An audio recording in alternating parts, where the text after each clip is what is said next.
तर आज काय झालं माहिती आहे का, रविवार असल्यामुळे म्हटलं निवांत सगळं आवरायचं. शॉपला सुट्टी घेतली होती मी सलूनला आणि मिस्टर म्हटले, "नाही, आज कढीवडा बनव नाश्त्याला."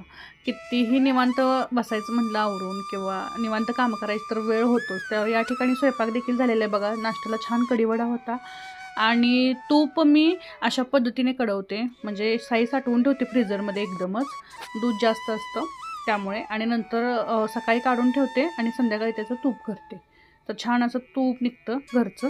आणि या ठिकाणी माझ्या मैत्रिणीनं मला छान अशा शेंगा दिलेल्या आहेत, बघू शकता मस्त अशा.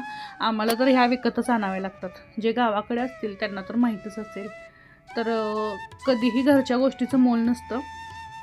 तर या शेंगेवरून मला आठवलं, आमच्या माहेरी भरपूर प्रमाणात शेंगा पिकल्या जायच्या. तर जे तोडायला वगैरे लेडीज येतात किंवा मुली, तर त्यांना भरपूर अशा शेंगा देत होतो. तर कधीही घरच्या गोष्टीला तोड नसतो. बघू शकता किती छान आणि मस्त अशा शेंगा आहेत, ह्या देशी एकदम वाळलेल्या आहेत. तर मला तर खूप आवडतात. या ठिकाणी तूप देखील कळत आहे, बघू शकता. तर आजसाठी एवढंच. भेटू नेक्स्ट मिनी व्लॉगमध्ये. तोपर्यंत लाईक, शेअर आणि सबस्क्राईब केलं नसेल तर पटकन सबस्क्राईब करा. बाय.